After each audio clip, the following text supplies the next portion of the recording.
os denunciados da Operação Coffee Break e constatando que a balança da justiça está pendendo apenas para o lado da acusação, em virtude da grande exposição que o órgão acusatório conseguiu obter na imprensa, desvirtuando, de certa forma, a opinião da população que está acompanhando este caso, os advogados reconhecemos a necessidade de ter uma oportunidade para nos manifestarmos a respeito dos pontos de vista da defesa e das graves fragilidades da acusação.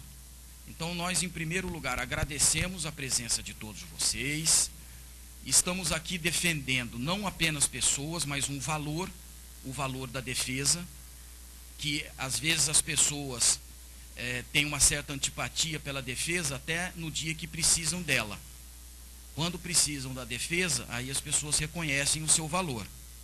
Então, eu quero compartilhar com vocês o critério que nós adotamos para ver se vocês concordam. Cada um dos advogados, nós estamos em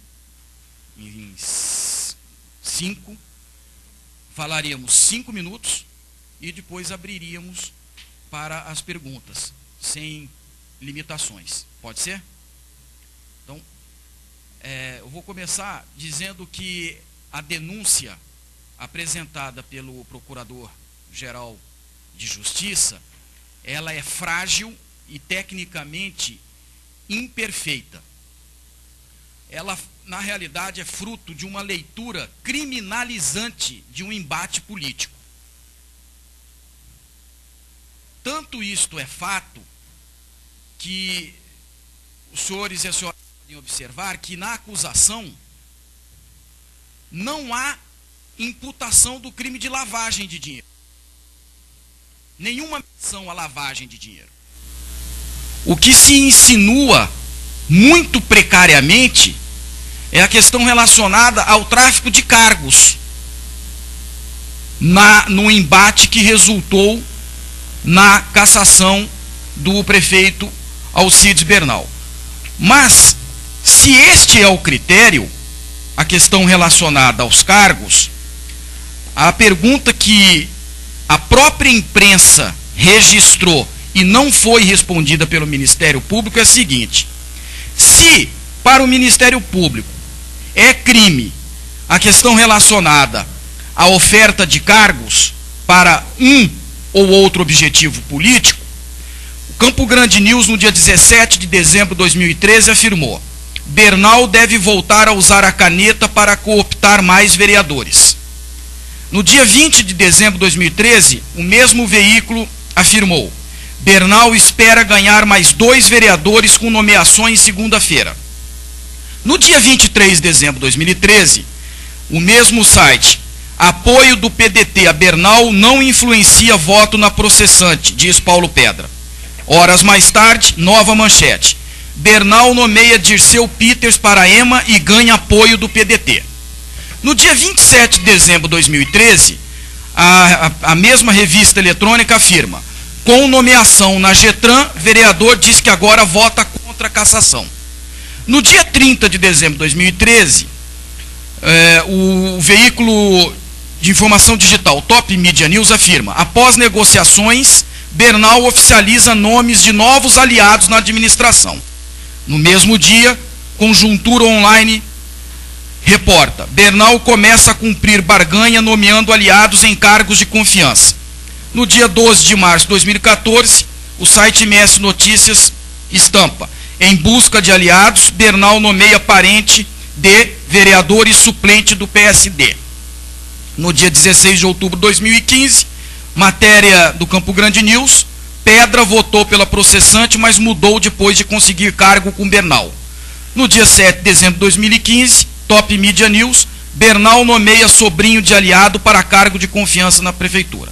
Então a pergunta que a defesa faz é: se é crime a questão relacionada a cargo que resultou no impeachment do Bernal, por que estes fatos todos relatados pela imprensa não seriam considerados criminosos também? Então, qual o critério que foi adotado? Cumprindo o compromisso de não ultrapassar os 5 minutos, o órgão acusatório se perdeu tanto, foi tão, se utilizou de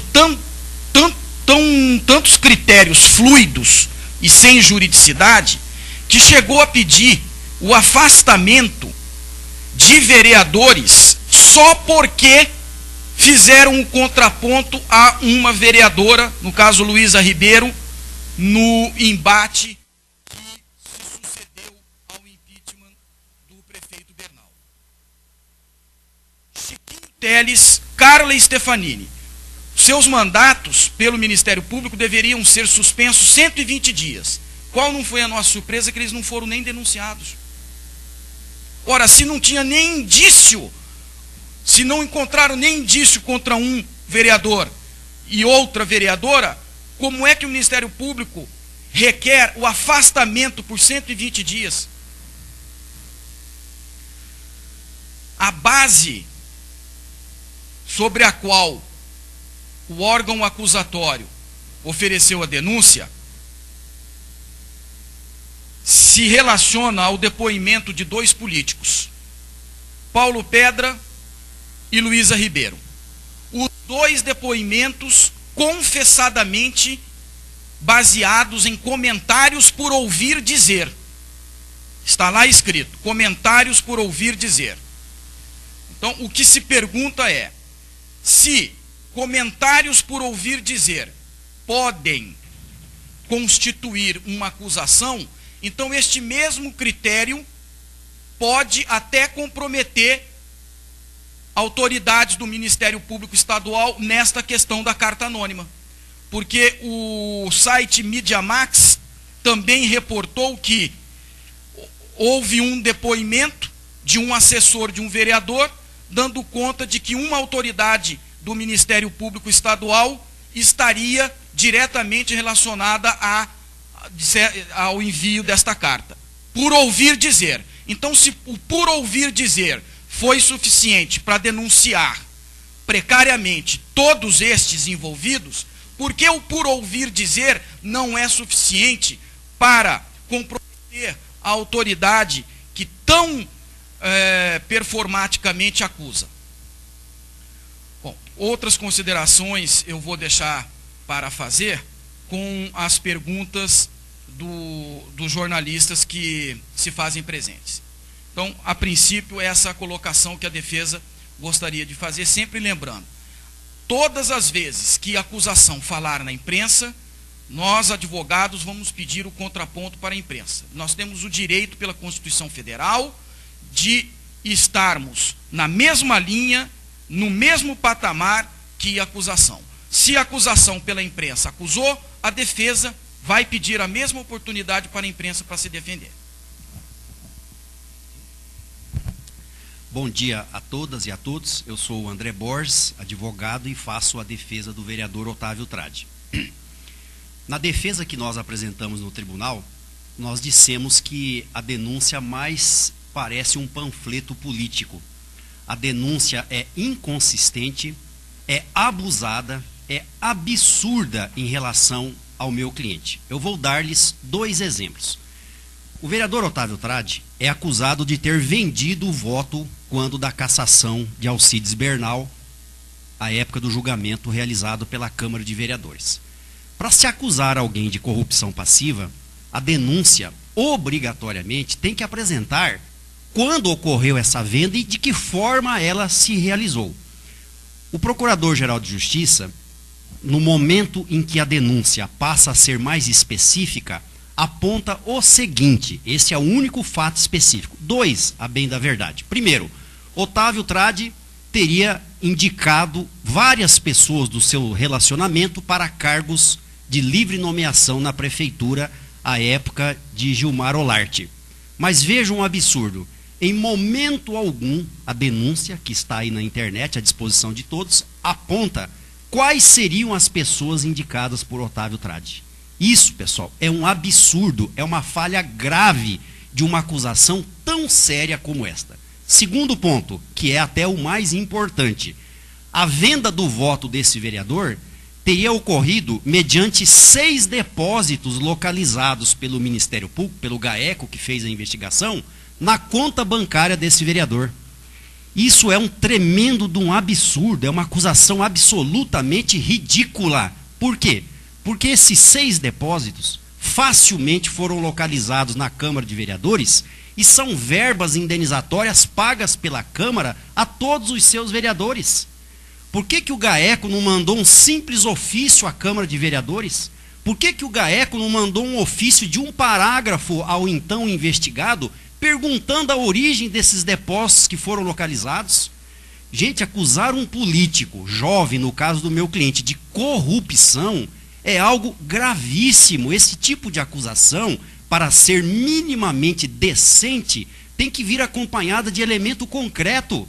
Dizer que o vereador vendeu o voto, apontar os 6 depósitos, dizer que isso é corrupção, e logo depois ficar provado documentalmente com perícia extrajudicial que esses 6 depósitos com datas e com valores apontados na denúncia são verbas pagas pela Câmara, isso é um tremendo exagero, isso é um absurdo.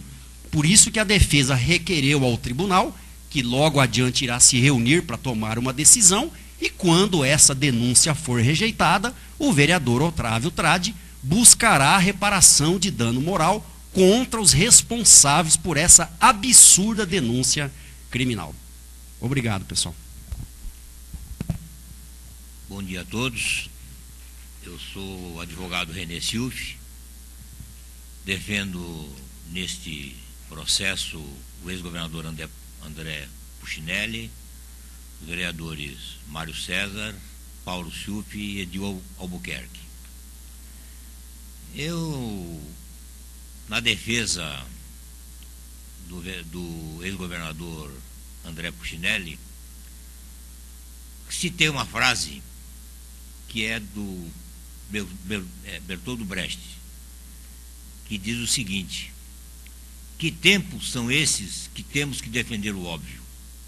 O óbvio, no caso, é que não existe nada do que consta na denúncia que seja verdadeiro. Nada, absolutamente nada.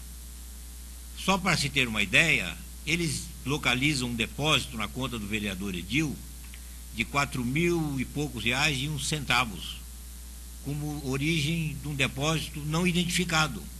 Isso aí nada mais era do que um contrato de locação que ele tinha e o IPTU que o locatário pagou a ele.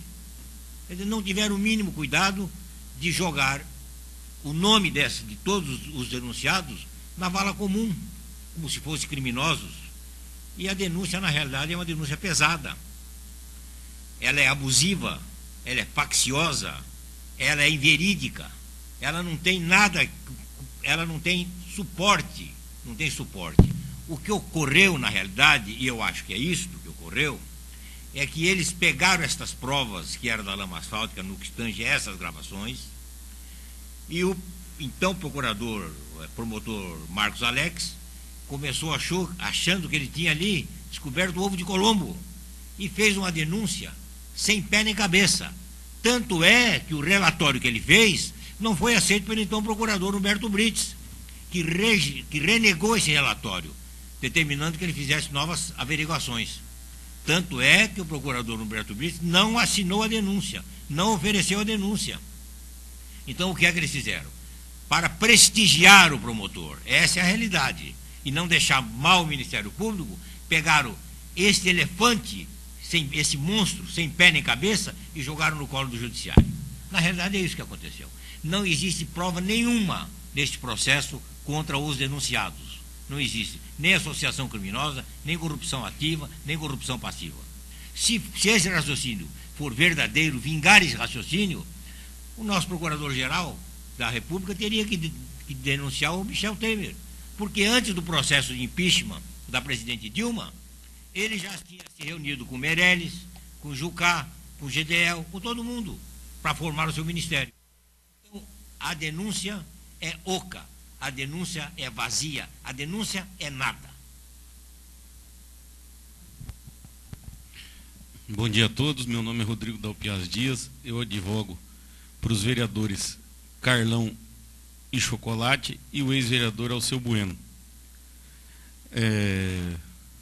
Aproveitando aqui as palavras dos doutores Fábio Tradi e Dr. René Ciuffi, a defesa desses 3 denunciados segue a mesma linha e entendimento que o Ministério Público, da mesma forma que denunciou por ouvir dizer, a defesa também quer a absolvição deles por. Ou seja, há relatos aqui, dentro da denúncia em desfavor dos meus 3 clientes aqui, de coincidência. O Ministério Público fala aqui, coincidentemente, no mesmo período, um exemplo para vocês, o vereador Carlão, coincidentemente, na época em que se votou pela abertura do processo da comissão processante em desfavor do então prefeito Alcides Bernal, teria recebido uma quantia em dinheiro em sua conta. Contudo, o Ministério Público esqueceu de dizer que na época que se voltou para a abertura da comissão processante em desfavor do prefeito Alcides Bernal, o vereador Carlão votou contra a abertura. Só para vocês terem uma ideia aí do tamanho do disparate que é essa denúncia do Ministério Público. Novamente, para ilustrar essa falta de consistência, o Ministério Público, o vereador Carlão, tinha indicado 2 cargos quando da posse do prefeito Gilmar Olarte. 2 pessoas. Só que o Ministério Público também esqueceu de dizer que essas 2 pessoas, que supostamente o vereador Carlão teria indicado para nomear na gestão do prefeito Gilmar Olarte, o prefeito Alcides Bernal já tinha nomeado elas anteriormente. Tá? Eu não sei se propositalmente ou por uma falha de memória no momento da redação da denúncia, esqueceram de dizer isso. Então, essas 2 pessoas que o vereador Carlão teria indicado já tinham sido nomeadas anteriormente pelo prefeito Alcides Bernal. Quando Gilmar Olarte assumiu, exonerou-as e nomeou novamente. Tem um motivo de tudo isso. Elas são líderes comunitárias. É aquela líder comunitária que, independente do prefeito A ou B que ingressa na gestão, é aquela que realmente traz o anseio da comunidade local para o Poder Executivo Municipal. Então é por isso. Tá? Então o Ministério Público pega nesse momento aqui fatos isolados e tenta criminalizá-lo. Como já disse aqui o doutor René, hoje, aqui no âmbito municipal, o que se tenta fazer é criminalizar o jogo político, que é natural e normal em qualquer esfera administrativa, seja federal, estadual ou municipal, quando se busca apoio de partidos e líderes políticos para dar base de sustentação ao governo, do qual se indica cargos de ministros, secretários estaduais e municipais.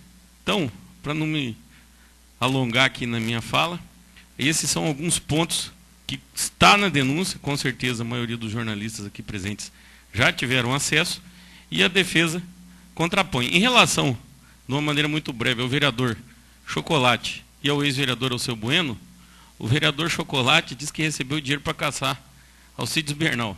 Só que o próprio Ministério Público esquece de dizer que o vereador Chocolate foi humilhado, teve uma segregação racial do prefeito Alcides Bernal enquanto a isso, em relação a ele, que há uma devida omissão aí.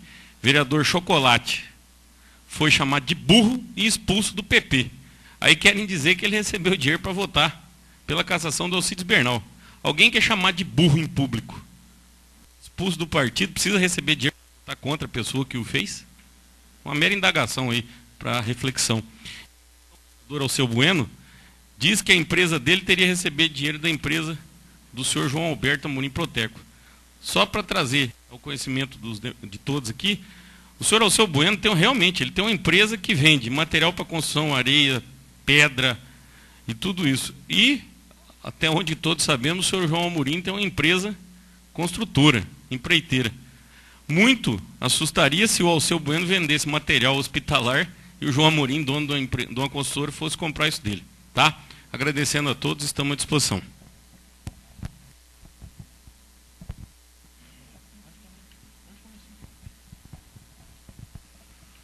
Bom dia a todos.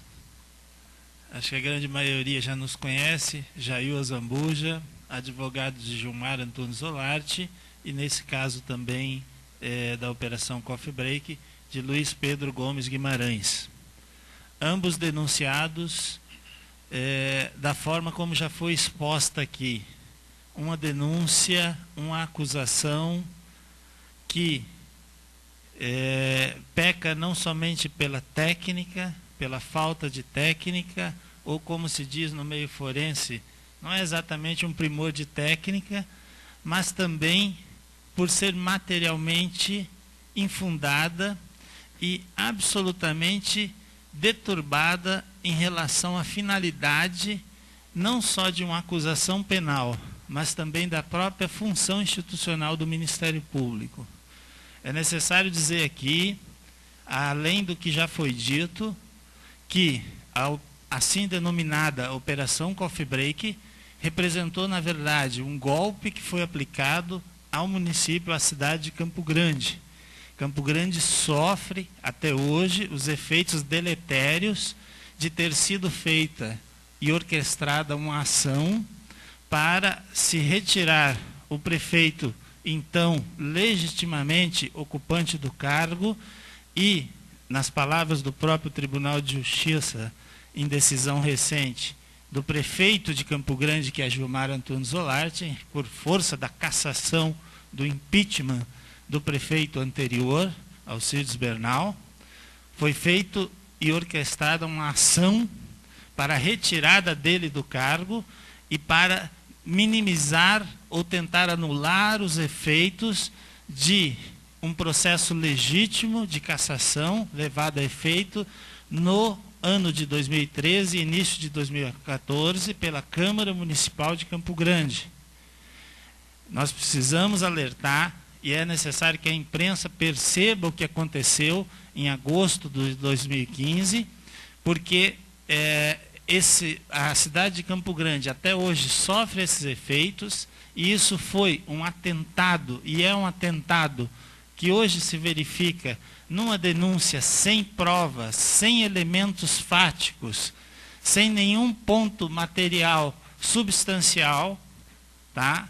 E exatamente por isso que se constitui um golpe que foi feito no dia 25 de agosto de 2015, foi um golpe orquestrado para colocar o Tribunal de Justiça numa situação em que o tribunal se viu obrigado, entre aspas, a reconduzir Alcides Bernal ao cargo, e agora com o oferecimento de denúncia contra pessoas que simplesmente apresentaram um pedido de abertura de processo de cassação.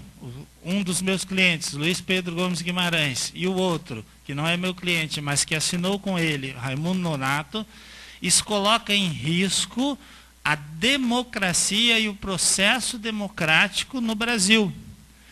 Porque, como já foi dito aqui, pela defesa do ex-governador André Putinelli, se o que está na denúncia da Coffee Break for verdade, se isso for acatado pela Justiça, é necessário também que, a nível nacional, o recente processo de impeachment da presidente Dilma Rousseff também seja todo revisto, e todos lá, do presidente interino Michel Temer, aos seus ministros e aos deputados e senadores que votaram pelo afastamento, e provavelmente aos senadores que vão votar agora pela cassação definitiva da presidente, todos eles sejam colocados na cadeia também.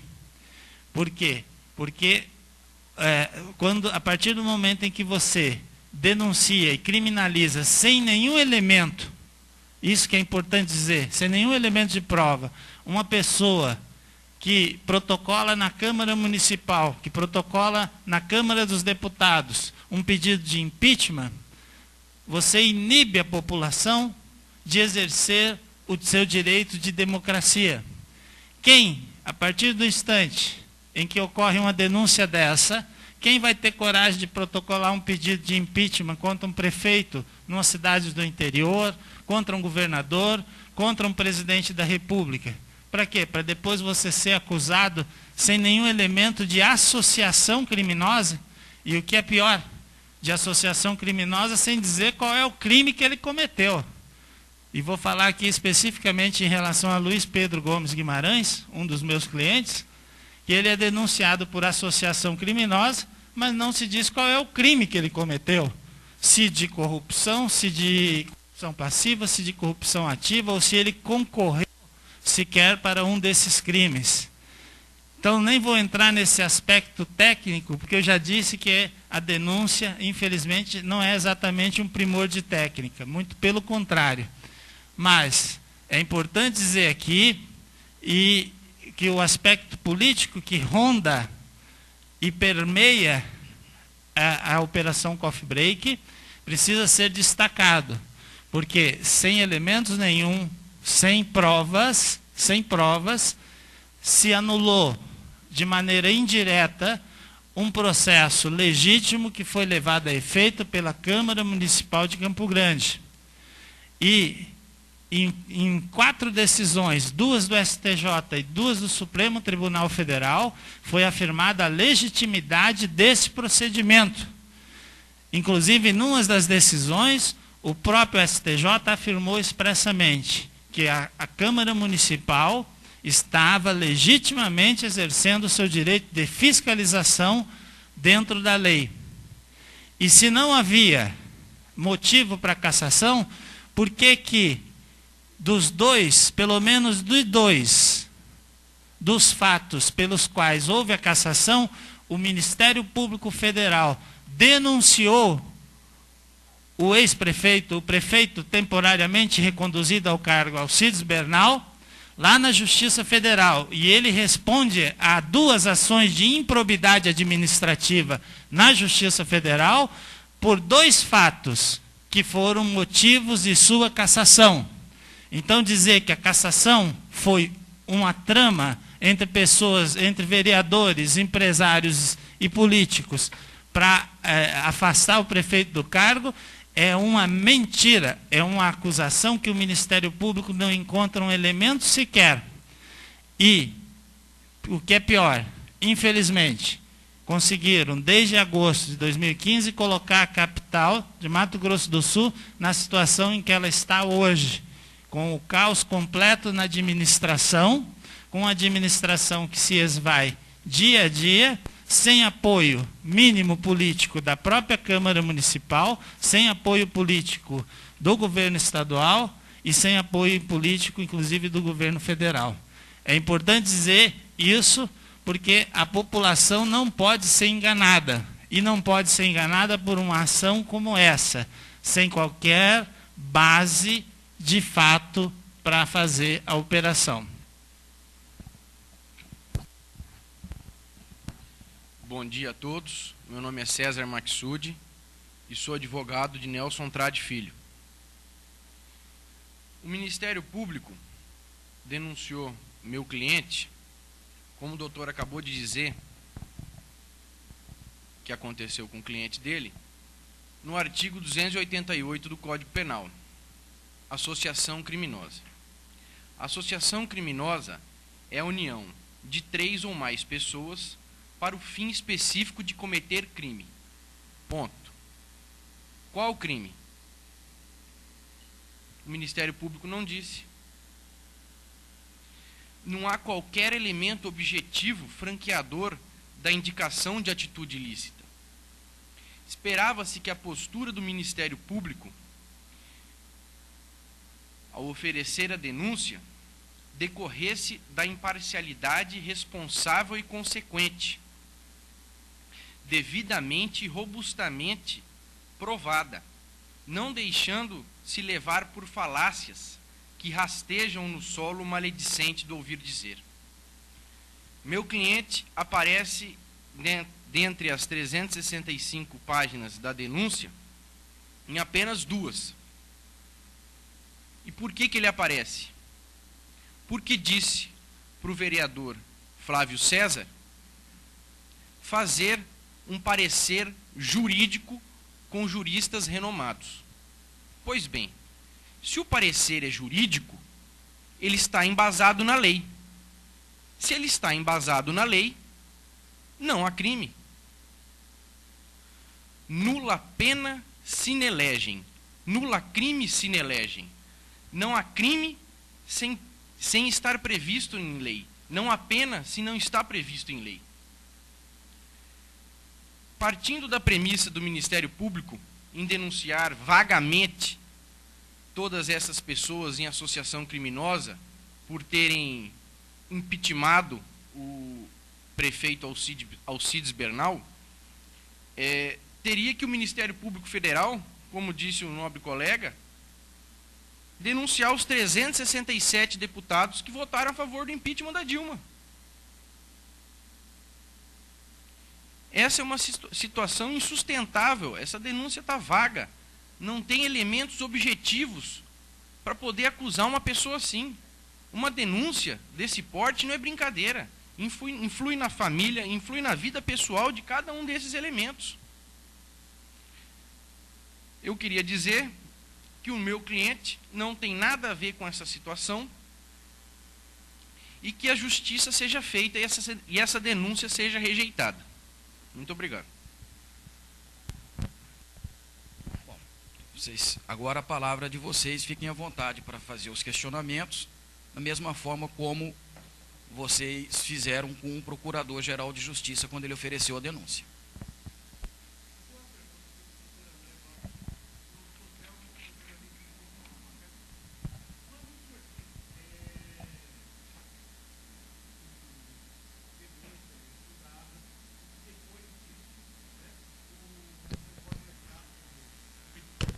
Desculpa. O senhor diz que a denúncia é infundada, certo, contra o seu cliente, Otávio, o vereador, e que ao fim desse processo, se rejeitada a denúncia, o senhor vai pedir, entrar com uma ação por reparo. Eu gostaria de saber, né, perguntei ao senhor e também aos outros, o que a finalidade desse levante contra o Ministério Público Estadual nessa ação. Vocês pensam que denunciar o Ministério Público é mais ou menos assim, ou inverter o jogo, no caso? Bom dia, Celso Bejarano. Bom, não existe, Celso, especificamente um levante contra o Ministério Público. Eu falo por mim, certamente por todos os advogados aqui, que nós temos muita consideração, e eu divulgo sempre isso nas minhas entrevistas, pelo bom Ministério Público do Mato Grosso do Sul. Mas essa denúncia, Celso, é um ponto fora da curva, entendeu? Essa denúncia é um tremendo de um equívoco. A criminalização da política. Falando, Celso, especificamente no que eu estou autorizado a falar, que é em nome do meu cliente, porque eu examinei o processo focado em cima desse rapaz, desse jovem político sul-mato-grossense, Otávio Tradi. Dizer, Celso, que ele vendeu o voto para a cassação de Alcides Bernal por conta de indicações para cargos comissionados e não apontar quem são essas pessoas, não apontar, e dizer que vendeu o voto por conta de 6 depósitos com datas e valores, e logo adiante, Celso, se verificar documentalmente que esses 6 valores são verbas pagas pela Câmara. Isto, Celso, expõe de maneira absurda um agente político que, inclusive, pelo que me confidenciou, é candidato à reeleição. Isso gera prejuízo político, familiar, financeiro, porque ele está tendo que pagar meus honorários. Ele vai buscar, ao final disso tudo, Celso, se a minha defesa for acolhida, porque aqui nós temos um embate bem claro, um Ministério Público parcial, ele nada teve de imparcial nessa apuração, nada. Veja-se o fato de não ter denunciado os membros do PSDB. Né? E a defesa, que também evidentemente é parcial, nós somos remunerados para defendermos de maneira consistente com documentos os nossos clientes. Então, ao final, Celso, se o tribunal acolher a minha defesa e não transformar Otávio Tradi de acusado em réu, ou seja, rejeitar a denúncia, nós vamos pedir indenização por dano moral. Eu reconheço que não é fácil obter esse tipo de indenização, porque, em tese, o Ministério Público nada mais está fazendo do que a sua obrigação. Mas se o tribunal, ao rejeitar a denúncia, for claro no sentido de que o MP não tinha elementos para denunciar Otávio Tradi, nós vamos pedir indenização por dano moral.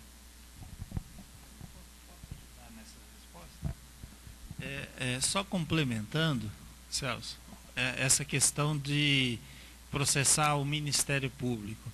Na verdade, o Ministério Público é uma instituição, inclusive da qual eu já fiz parte, eu fui promotor de justiça, e o Ministério Público ele tem um compromisso e uma atuação com a Constituição e com as leis. E existe sim, embora muito pouco divulgado, talvez muito pouco utilizado pelos defensores, existe sim um instituto que se chama excesso do poder de denunciar. Tá? O Ministério Público ele pode e deve oferecer denúncia desde que ele tenha elementos para tal. Nesse caso, o excesso no poder de denunciar está evidente. E havendo excesso, há a responsabilidade objetiva, né, doutor? Objetiva do Estado. O Estado é que responde pelo dano moral ou material causado no exercício das atribuições do Ministério Público. Se o Estado quiser, e havendo uma condenação do Estado, ele pode mover uma ação que se chama ação de regresso contra os servidores, ou nesse caso os promotores ou membros do Ministério Público responsáveis por isso. Então, essa responsabilização que foi objeto da pergunta, me parece que deva se dar dessa forma.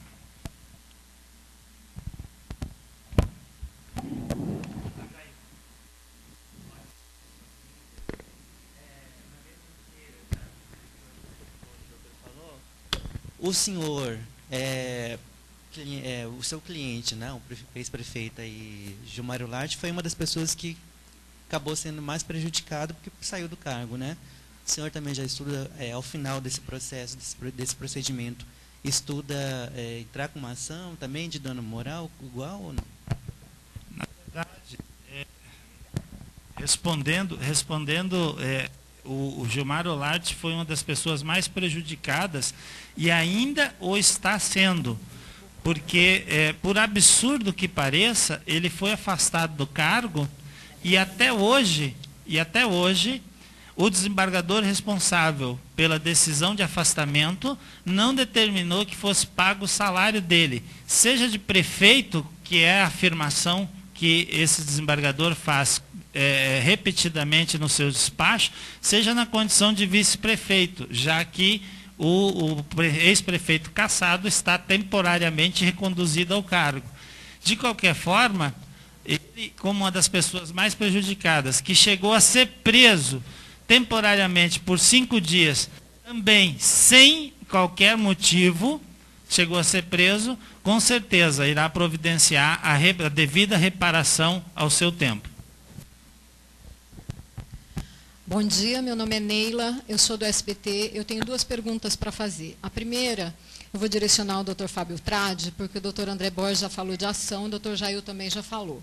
O senhor disse que cada vez que o Ministério Público se posicionar, vocês como defensores também vão se posicionar.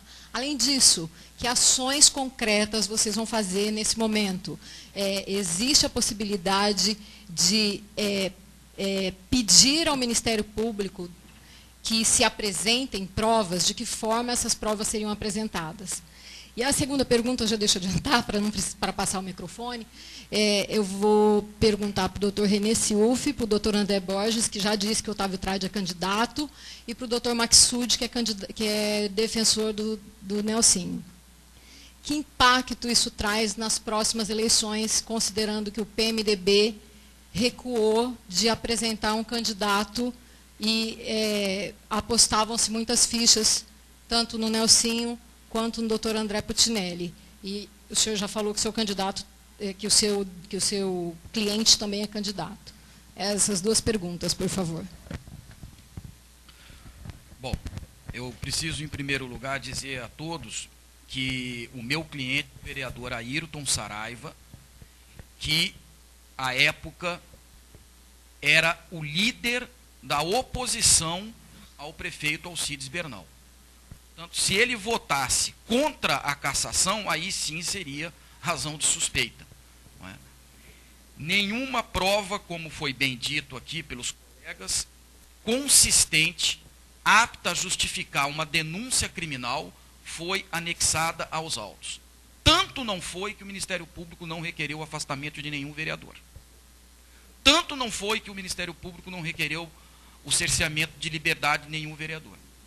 Tanto não foi que o Ministério Público não incursionou nenhum vereador em crime de lavagem de dinheiro.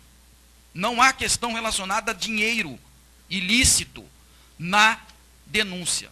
Isto é, o que se insinua é a questão relacionada aos cargos. Mas aí vêm as palavras sábias dos colegas que me antecederam. Então, que se processe toda a história republicana brasileira, porque por conta desse presidencialismo de coalizão, ninguém desconhece que essa questão relacionada a cargos, ela atua de forma muito presente na política brasileira. Se isso é um problema, se isso é um vício, se isso é um defeito, se modifica a estrutura política brasileira. Mas daí a criminalizar os vereadores, a criminalizar aqueles que participaram do embate político, alguns de forma coerente, outras mudando de lado no final do segundo tempo, mas em virtude do próprio calor do ambiente político, é um exagero que causa prejuízos irreparáveis. Bom, respondendo à pergunta da jornalista, a defesa já apresentou a peça técnica que refuta os termos da acusação. E o fez de uma forma diferente daquela que orientou a ação do Ministério Público. Nós não fizemos discurso político na peça. Nós fizemos direito penal e processual penal na peça. Tanto que nós não a enfeitamos com trechos de Marco Túlio Cícero contra Catilina. Nós não a enfeitamos, não a adornamos com adjetivos desnecessários, porque a acusação, em alguns trechos da denúncia, xinga os denunciados, basta que os senhores tenham paciência para ler as quase 400 páginas da denúncia, se esquecendo de que, embora não seja réu, o réu é coisa sagrada. E, portanto, nesta fase de contestação preliminar, cabe à defesa, tecnicamente, refutar os termos da acusação, está fazendo, embora haja o prazo esteja fluindo para alguns denunciados, mas com relação à nossa iniciativa perante a imprensa, é porque a Constituição Federal assegura à defesa o mesmo patamar que a acusação. É que, em termos midiáticos, para a população, a acusação sempre é simpática. E a defesa é antipática. Até o dia em que alguém precise da defesa. No dia em que alguém for vítima de uma acusação injusta, aí se dá valor à defesa.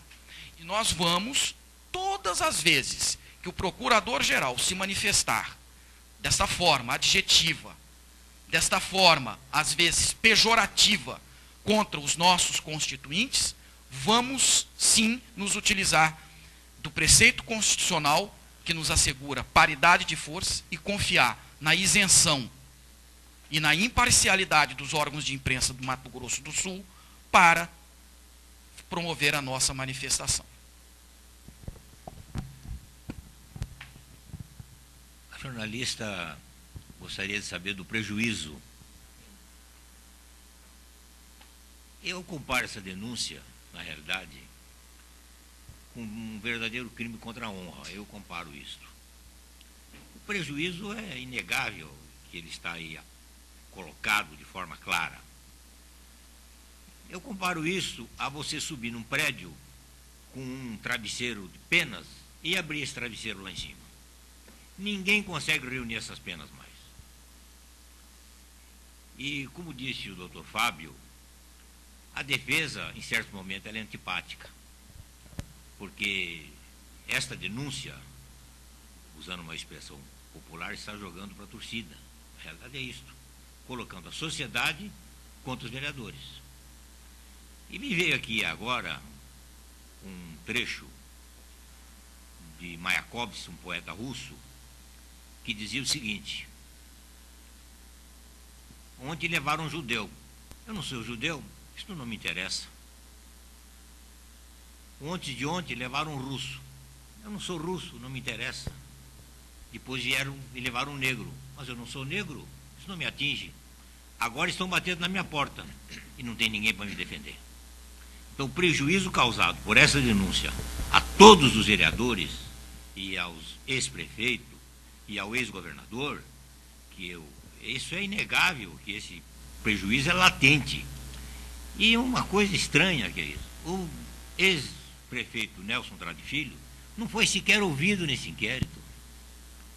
Por que é que nós nos batemos sempre contra esse poder do Ministério Público investigar? Porque ele cria uma prova, ele usa esta prova para fazer uma acusação. Isto é um absurdo. Então, a própria prova que ele cria é a prova que ele usa. Então, as provas que eles criaram é as provas que eles usaram. Como eles não tinham prova nenhuma, eles criaram provas que eram inverídicas e fizeram uma denúncia, como eu disse, que é nada. Viu, pessoal? Leila, né? Viu, Leila? É evidente o prejuízo, né? Por isso que nós pretendemos mais adiante, dependendo de como o tribunal vai examinar a nossa defesa, buscar reparação quanto aos prejuízos causados. Daqui a pouco, a partir de 16 de agosto, começa o horário de propaganda eleitoral, etc. Eu imagino que o meu cliente terá dificuldades. Ao invés de procurar um eventual eleitor para explicar o que pretende fazer, ele inicialmente terá que explicar que ele é inocente, que ele não é corrupto, conforme o Ministério Público apresenta na denúncia. Uma denúncia, Leila, que é tão extremadamente exagerada que o procurador-geral esquece a técnica e passa ao xingamento. O Fábio Trade esclareceu bem isso. O meu cliente é chamado na denúncia, Leila, de leviano. Tem cabimento uma autoridade do Estado, remunerado com os recursos que nós pagamos dos nossos impostos, tratar de maneira tão infamante um sujeito que nem é considerado réu ainda, um agente político? Isso terá que ser objeto de uma reparação mais adiante. Eu admito, como advogado, e já respondi isso a alguns colegas dos senhores, das senhoras, que no máximo o que o Ministério Público Federal deveria ter feito era continuar a investigação. Por que que ele disse que vai continuar investigando a vice-governadora e um outro rapaz que é deputado federal pelo PSDB? Por que que ele não teve a mesma dignidade de dizer, olha, eu vou continuar investigando para saber se esses 6 depósitos na conta desse vereador, se isso veio mesmo de João Amorim ou da Itel Informática? Porque eles dizem isso na denúncia. Eles dizem que esses 6 depósitos, feitos em dinheiro, teriam relação com o João Amorim ou com a Itel do João Baird, porque a investigação apurou que em dias próximos aos depósitos, esses 2 empresários fizeram saques em dinheiro em conta bancária. Mas então, eles poderiam ter investigado um pouco mais, ter mandado um ofício para o meu escritório, que já tinha procuração nos autos, falou, ó, André Borges, eu quero ouvir o Otávio Trade no dia tal para falar sobre esses 6 depósitos. Não fizeram isso e ainda chamaram o rapaz de leviano. Isso tem que ter consequências, já explanadas aqui, uma delas é a reparação dos danos causados.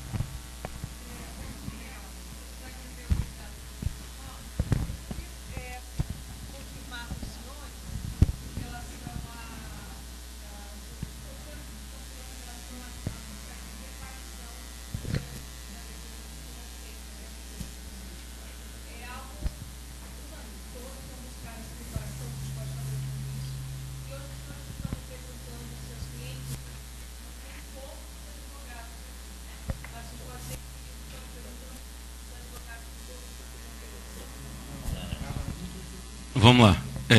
Deixa eu iniciar essa resposta aqui, mas antes de responder, eu quero fazer um registro.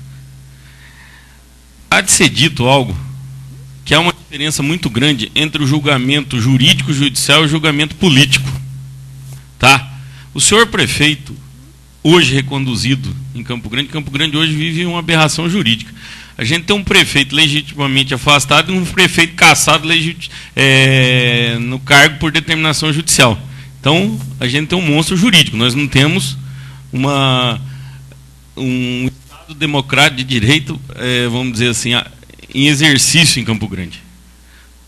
Então, qual que é a diferença do julgamento político para o julgamento jurídico? No julgamento político, admite-se presunções, suposições, ou seja, como o próprio nome diz, se julga ele politicamente. Então, se o prefeito da época, Alcides Bernal, tivesse apoio político, ele não seria cassado, mesmo, independente da situação jurídica. Contudo, aqui, hoje, no âmbito judicial, do qual nós aqui representamos os clientes, há necessidade de se ter prova, não se julga ninguém por presunção, por suposição. Então, essa é uma grande diferença. Daí vir a dizer que houve uma ilegalidade, uma ilicitude no julgamento político do prefeito Alcides Bernal, esse é o grande ponto controvertido de toda a situação jurídica que hoje se encontra em Campo Grande. Eu não respondo por outros advogados, iniciando a sua resposta. Cada um tem uma relação com o seu cliente e tem que ver o anseio do seu cliente, se no futuro ele vai buscar reparação ou não. Então, eu não conversei ainda com nenhum dos meus clientes, seja o vereador Carlão, o vereador Chocolate ou o ex-vereador Alceu Bueno. Ninguém, por enquanto, me falou, logo que sejamos absolvidos, buscaremos uma reparação. A gente vai esperar acontecer uma coisa por vez.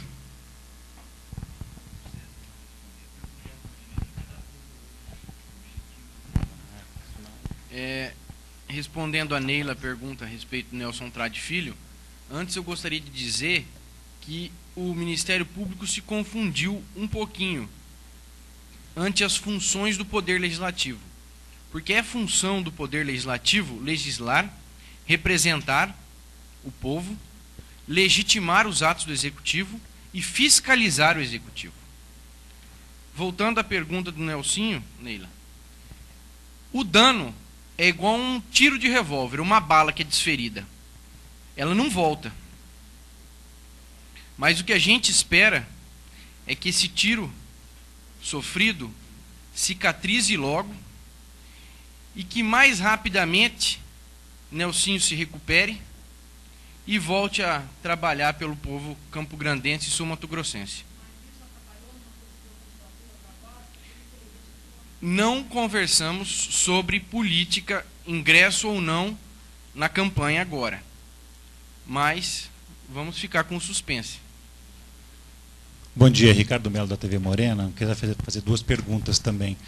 A primeira, a própria definição de corrupção é a obtenção de vantagens indevidas. A lei não diz que é dinheiro, não diz que é cargo, pode ser qualquer vantagem indevida, inclusive não cumprida, e sim só prometida. A base do Ministério Público nessa denúncia está muito aí, afinal de contas, a gente já falou aí com relação a não existência de provas de recebimento de dinheiro, por exemplo, para votar. Os vereadores, alguns deles, Mário César, Flávio César e outros que agora não vou me recordar de cabeça, admitiram em depoimento ao GAECO que participaram de reuniões anteriores, e o próprio ex-governador também disse que isso tudo era parte de articulação política normal, como acontece em todas as esferas de poder, como foi citado o exemplo do impeachment da presidente Dilma. Eu pergunto inicialmente, é normal, na opinião dos senhores, que aqueles que têm nas mãos a responsabilidade de votar, de decidir o futuro, participar também da articulação política anterior ao acontecimento desse fato, a própria decisão desse fato, e eu trago o paralelo aqui que a Procuradoria-Geral da República está, neste momento, investigando uma denúncia do Ministério Público Federal contra a presidente afastada, justamente por supostamente ter articulado, oferecido cargos, enfim, para tentar impedir que o afastamento dela fosse aprovado. E a segunda pergunta é, a decisão de afastamento do prefeito Gilmar Olarte se deu pelo Tribunal de Justiça. Aí eu pergunto, o Judiciário de Mato Grosso do Sul, que tomou essa decisão, também participa dessa aberração jurídica, que é a avaliação de vocês com relação ao trabalho do Ministério Público?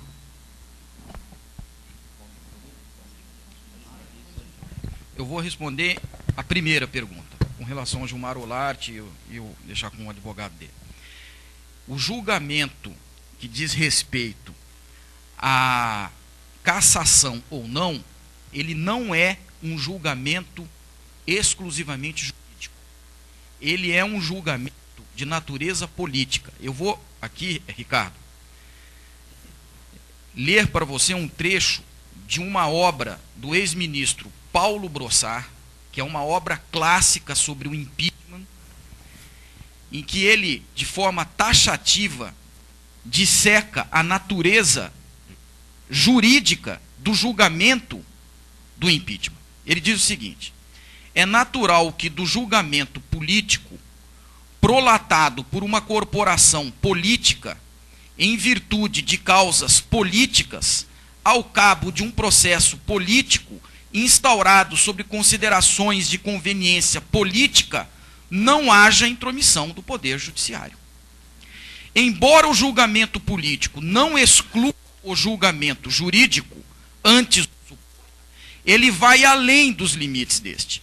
Os critérios da Câmara ao acusar o Senado ao julgar não são necessariamente os mesmos do Judiciário e, por vezes, não podem sê-lo, ainda que o caso não seja tipicamente político, mas de aplicação legal mais direta. Não lhe faltam ingredientes tais e comumente se adicionam componentes de conveniência e utilidade na formulação do juízo da Câmara ao decidir sobre ela. Portanto, o vereador, ou o deputado estadual, ou o deputado federal, ou o senador, quando emitem um juízo de valor a respeito de cassação de mandato da autoridade, ele não o faz como um juiz de direito. Ele não o faz como um juiz togado, influenciado pelas prerrogativas da magistratura. Não, o julgamento é político. Ele tem uma motivação política, um colorido político. Isso não significa dizer que vai se atropelar o processo administrativo que culmina com a cassação. E em relação ao processo administrativo, o próprio Poder Judiciário, através do Superior Tribunal de Justiça, como disse o advogado Jail, reconheceu que a ampla defesa e o contraditório foram obedecidas integralmente neste percurso prévio ao juízo de motivação política. Portanto, a resposta é, objetivamente, não. Necessariamente, o vereador ou agente político, ele não é proibido de fazer articulações de natureza política antecedentes a um julgamento que pode ou não resultar na cassação. É da natureza da política que essas articulações ocorram. E, por fim, para se saber por que é que o atual prefeito deixou que essas coisas todas acontecessem a ponto de ser cassado, eu vou citar aqui o pronunciamento do líder dele, antes do processo de cassação. O líder dele, o vereador Paulo Pedra, ele disse: ser líder não é fácil, e ser líder de um prefeito da postura do Bernal é muito mais difícil. Eu não vou passar a mão na cabeça do Bernal. Ou ele respeita o legislativo, porque ele não tem mais os 270 mil votos. 270 mil votos ele teve dia 28 de outubro. Se tiver outras eleições agora, quantos votos ele vai ter? Será que chega a 100 mil, 50 mil, 200 mil? Não sabemos.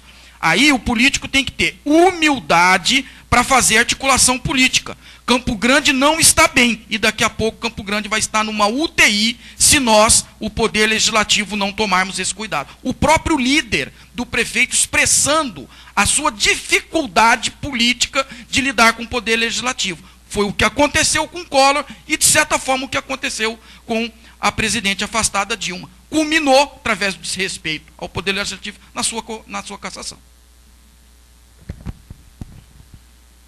Eu vou só fazer um breve comentário sobre isso, porque realmente a denúncia, ela tenta enfatizar em alguns pontos, principalmente em relação ao relator da comissão processante, várias vezes, e até se utilizando de mensagens que ele teria trocado até com o ex-prefeito Nelson Trade, a respeito disso. Realmente, o julgamento, o parlamentar, no exercício dessa função fiscalizatória, ele tem um juízo de julgamento de natureza política.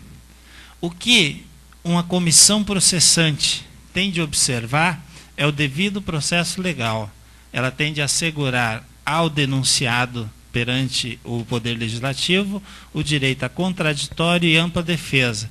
Agora, em nenhum momento, a lei, que é o Decreto-Lei 201, ou a própria Constituição da República, diz que o parlamentar tem de ser imparcial.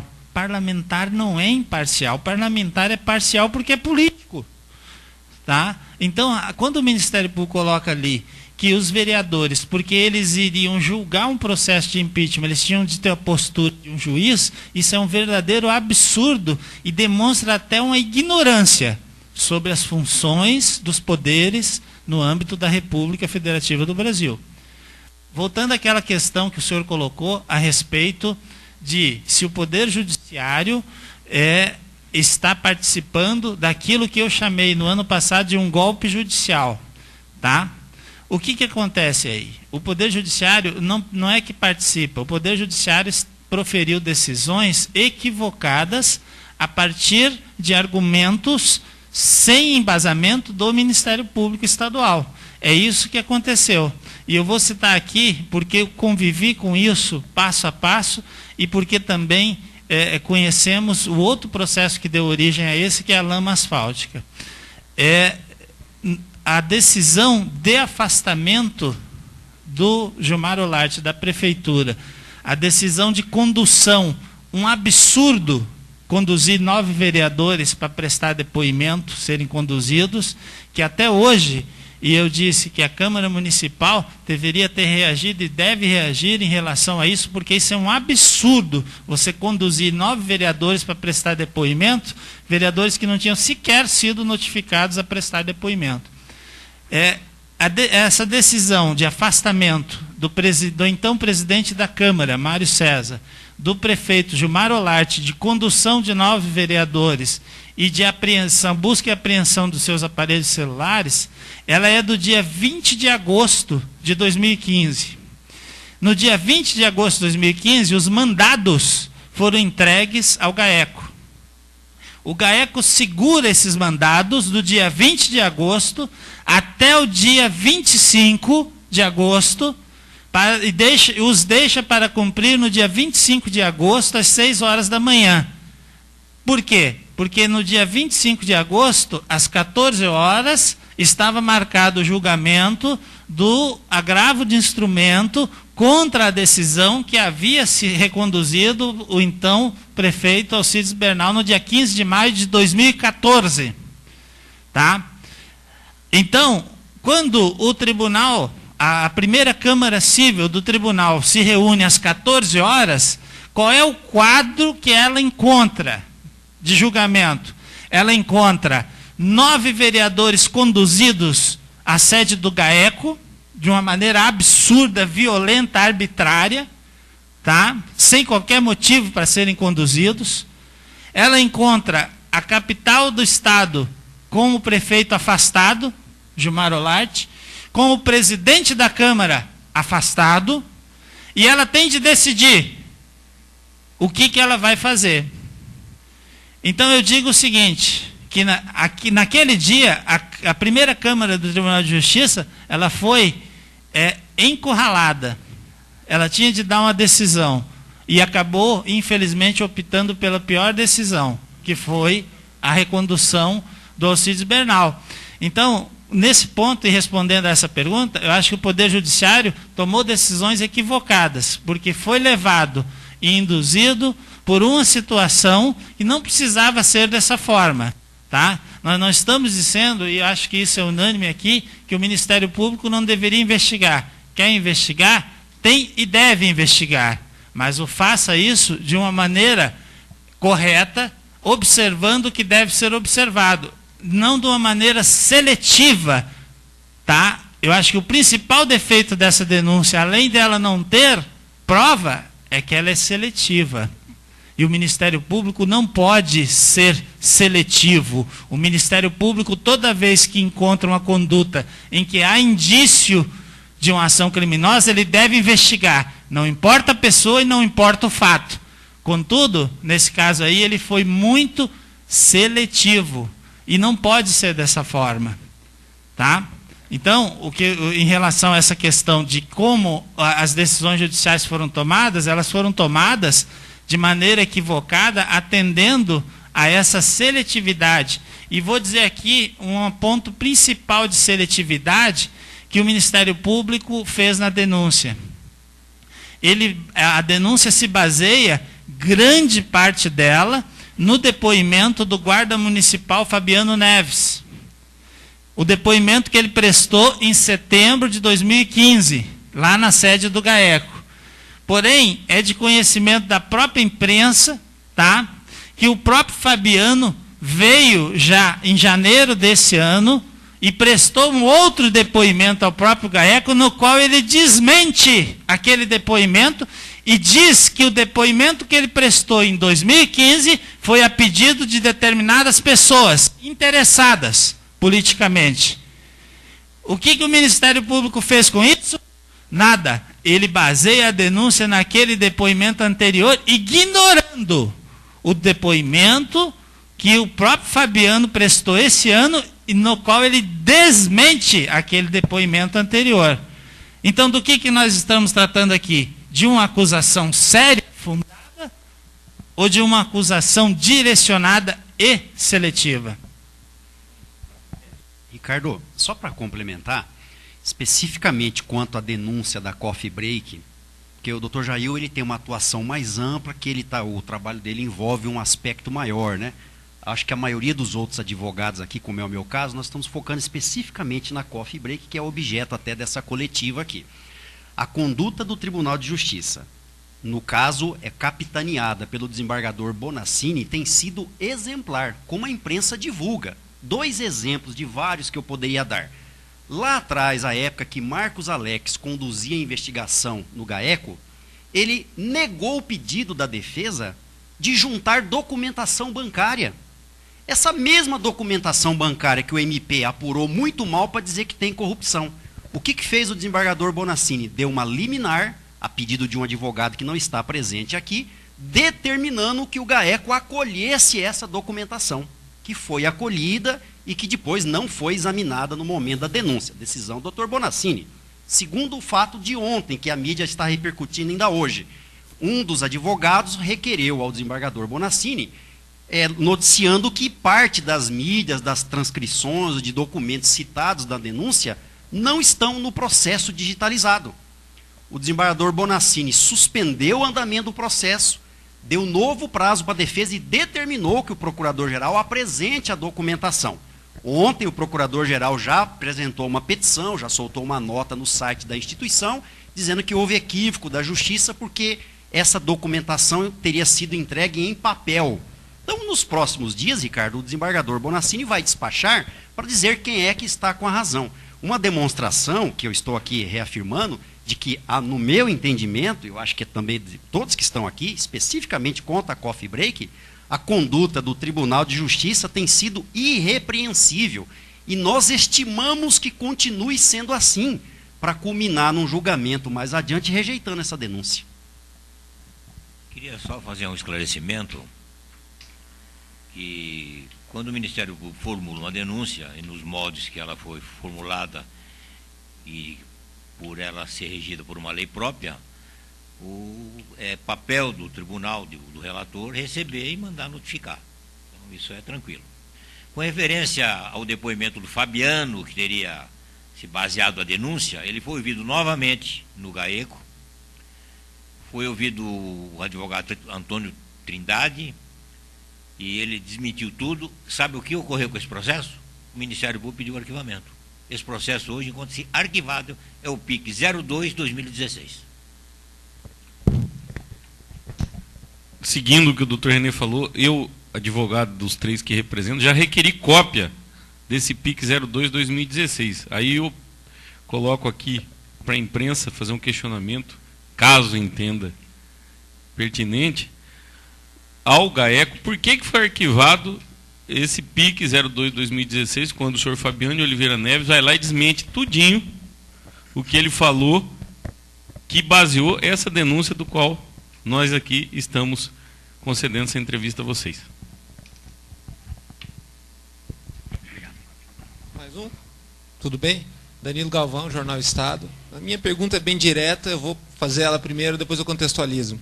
Eu queria saber se houve um excesso de autonomia do promotor Marcos Alex. É claro que vocês não vão falar que o Ministério Público agiu com excesso de autonomia, nem que o Tribunal de Justiça foi errado.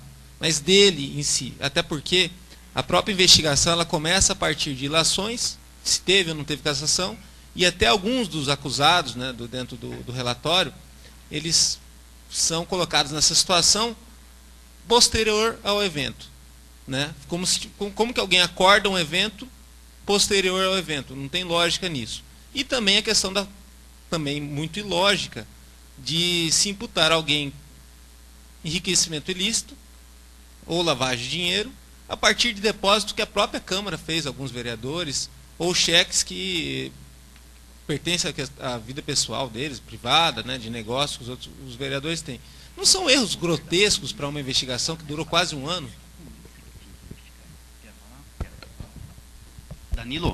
Danilo, né? O Supremo Tribunal Federal, há uns 5 anos, proferiu uma decisão muito equivocada. Vocês devem se recordar dela. Legitimou a investigação conduzida pelo Ministério Público. É um erro essa decisão, Danilo, porque você veja bem, o Ministério Público teria que ser imparcial. Neste caso não foi, mas teria que ser. Então, a Constituição brasileira, ela criou um sistema que, se fosse colocado em prática, é muito bom. A polícia investiga. A polícia que tinha que ter investigado esse fato, porque ela tem habilidade técnica e ela tem qualificação. O delegado passa por treinamento para realizar a investigação. O promotor não passa, porque não é o papel dele. Mas o Supremo legitimou isso. Por isso nós estamos falando aqui no tal do PIC, Procedimento Investigatório Criminal. Então, Danilo, o Marcos Alex faz toda a investigação cheia de falhas. Por que não mandou um ofício para a Câmara perguntando sobre os depósitos? Danilo, por que não me ligou no escritório? Eu falei, André Borges, você traz o Otávio aqui amanhã às 9 horas, não ia precisar nem de intimação. Ele ia falar, tem esses 6 depósitos aqui que eu estou achando que é dinheiro do João Amorim ou do João Baird. Ô, Marcos Alex, me dá 2 dias, eu vou esclarecer isso. Ia lá na Câmara, pegava os documentos e entregava a ele. Aí vem com uma denúncia, Danilo, que, não satisfeito em dizer que o meu cliente é corrupto, chama o meu cliente de leviano. Isso é um absurdo, partindo do chefe de uma instituição que eu tanto respeito e para quem eu já colaborei muito como advogado, muito. É um absurdo esse tipo de xingamento na denúncia criminal, como foi exposta aqui pelo Dr. Fábio Tradi. Então, eu, na minha defesa, nem aleguei essa preliminar de nulidade, porque o Supremo já disse que o MP pode investigar. Mas essa investigação, sendo feita pela autoridade que pode apresentar a denúncia, contaminou todo o trabalho, a ponto de, em relação a importantes membros do governo estadual, chefiado por quem nomeou o atual Procurador-Geral de Justiça, não foram denunciadas. Elas estão tendo a conduta investigada, mas com relação a todos os demais e aqueles que não estão mais no poder, denunciou todo mundo. Essa denúncia é um panfleto político. Não é possível que o judiciário irá receber essa denúncia. Então eu lamento que o Supremo tenha dado poder investigatório a quem não tem qualificação para fazer investigação criminal. Quem tem qualificação para fazer investigação criminal é a polícia. É o único papel que ela tem pela Constituição brasileira. Queria esclarecer aqui a pergunta do Danilo, né? Eu acho que o promotor Marcos Alex teve muito poder. Esse foi o seu questionamento inicial. Tanto que ele teve muito poder, porque quando foram ouvidos várias pessoas, eu, através da minha pessoa como advogado, fiz um pedido a ele, para ter cópia do processo. Porque o advogado pode chegar em qualquer repartição policial e ter acesso ao inquérito que está sendo realizado. E eu entendia que naquela época, e a realidade é esta, o Marcos Alex estava fazendo um papel de policial, ele estava investigando. Solicitei cópia, ele me negou. Aí solicitei cópia em nome do governador André Puccinelli. Cheguei lá para protocolizar a petição, a moça falou, olha, eu já conversei com o doutor Marcos, ele não vai fornecer, porque ele não fornece cópia para testemunha. Ele não está sendo investigado. Aí forneci cópia em nome do vereador Edil Albuquerque. Ele me forneceu cópia e, olha, não quis fornecer cópia. Eu entrei com mandado de segurança. Entrei com mandado de segurança e ele me forneceu cópias. Só que cópias que ele tinha antes dele ser citado para entregar cópia, ele não me forneceu, que era o depoimento do Fabiano, que foi baseado na prisão naquela oportunidade. Então eu acho que ele tinha muito poder, deram muito poder a ele. E estranhamente, eu acho que o Ministério Público depois chegou num ponto que ele não ficou mais no GAECO, que teve uma briga, acho que todo mundo sabe disso, quando ele apresentou um relatório, ele não estava no Brasil, houve troca de e-mails entre ele e o Procurador-Geral, com ofensas, com xingamentos. Essa é a notícia que todo mundo sabe. Então eu acho que ele teve muito poder e ele não soube se controlar nos estritos limites que ele deveria trilhar, como disse o doutor André, nessa decisão errônea do Supremo de deixar o Ministério Público investigar. Eu sempre digo o seguinte, o único privilégio que o Supremo tem é de errar por último. Só isso. Porque se o juiz erra, o tribunal conserta, se o tribunal erra, o STJ conserta, se o STJ erra, o Supremo conserta. Agora, quando o Supremo erra, é o único privilégio que ele tem, é de errar por último. Bom dia, Aline, do Campo Grande News. Queria saber do senhor, Fábio Tradi, por que o senhor fala tanto da lavagem, se isso deveria estar na denúncia, e também a respeito do Saraiva, teve um depósito da Prime Clean, que o senhor disse que não consta no extrato dele. Isso foi inventado? Eu insisto nesta questão relacionada à lavagem de dinheiro, porque em todas as denúncias apresentadas na Lava Jato, no âmbito federal, quando diz respeito à corrupção, sempre tem correspondente do crime de lavagem de dinheiro, porque proveniente de dinheiro proveniente de fonte ilícita. Neste caso, não há nenhuma imputação relacionada à lavagem de dinheiro, porque não há o mínimo de prova que sustente a existência de mercancia financeira como objeto de vantagem para um ou outro agente político. O que se insinua na denúncia é uma possível oferta de cargos. No que diz respeito ao meu cliente especificamente, afirma que, como prova de que praticou o crime de corrupção ativa, a vantagem dele seria a manutenção de cargos que teria no governo Bernal. Ora, se é manutenção, não é vantagem, porque a vantagem pressupõe um ganho, um acréscimo, uma adição. Agora, o mais grave é que a própria acusação não aponta quais cargos, não aponta qual a instância administrativa, não aponta nomes, não aponta circunstâncias. Qualquer estudante de direito sabe, primeiro, segundo ano de direito, que uma denúncia, para ter viabilidade jurídica, ela tem que ter como, quando, quem e aonde. Essas 4 indagações não foram detalhadas na denúncia. Por isso, a excepcionalidade da convocação dessa coletiva. Vocês podem observar, isso nunca aconteceu antes. Porque esta denúncia, ela é absolutamente excepcional. Como disse o André Borges, é um ponto fora da curva. Ela é inédita pelos seus defeitos. Ela é excepcional pela sua falta de técnica. A impressão que se tem é que, no meio das investigações, o órgão acusatório chegou à conclusão de que não havia crime, só que não tinha mais como voltar perante a opinião pública, porque cairia em descrédito. E resolveu denunciar alguns, utilizando-se de um critério absolutamente seletivo,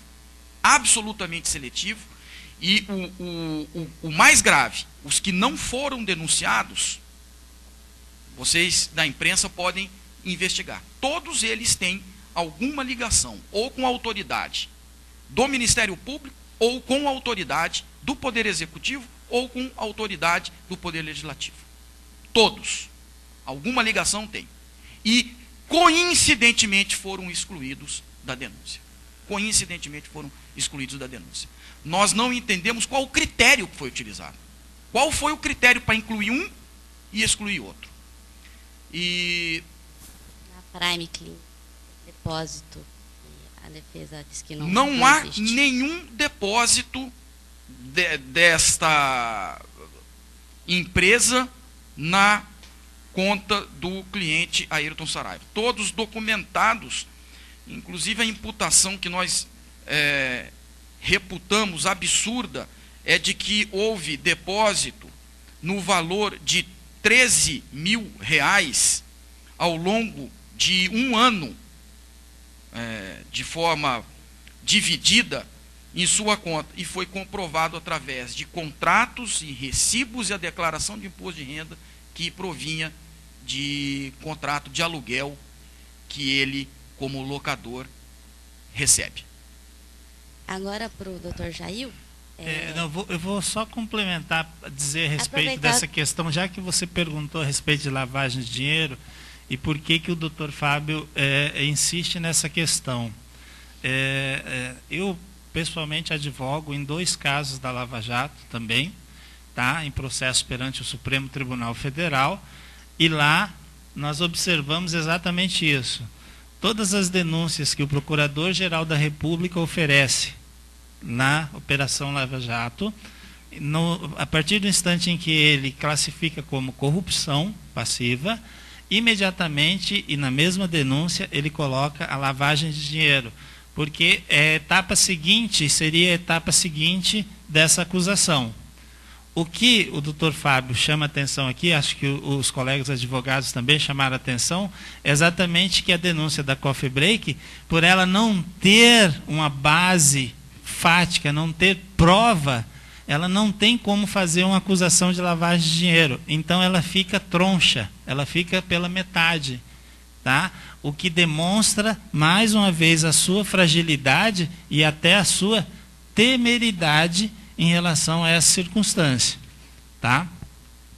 Só para dizer esse aspecto técnico, tá? Que sobressai nesse tipo de investigação. Quando você faz essa investigação, e essa investigação tem elementos, e é uma investigação fundamentada, ela com certeza chegaria no ponto da lavagem de dinheiro, seja efetuada pelo próprio agente, no qual a discussão se há ou não o crime, ou se seria mero exaurimento, ou por meio de laranjas. E essa denúncia da Coffee Break não mostra em nenhum momento isso, não tem, porque a investigação não teve como encontrar esses elementos, e se tentou, porque a investigação demorou quase um ano e não conseguiu encontrar nada nesse sentido.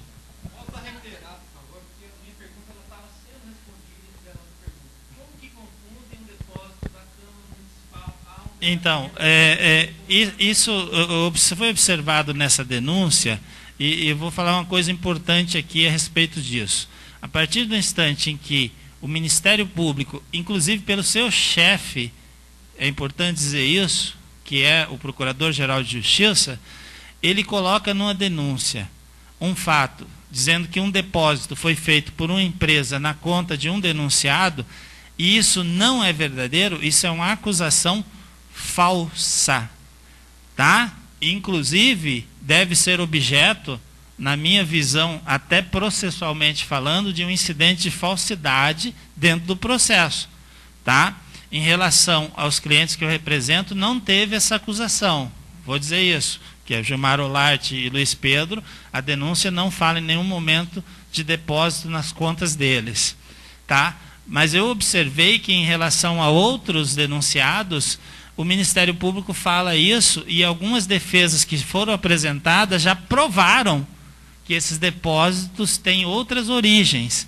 Então, isso se revela uma acusação de natureza falsa. E isso é grave e cai novamente, nós retornamos naquela questão, Celso, da responsabilização do Ministério Público em relação ao excesso de poder de denúncia.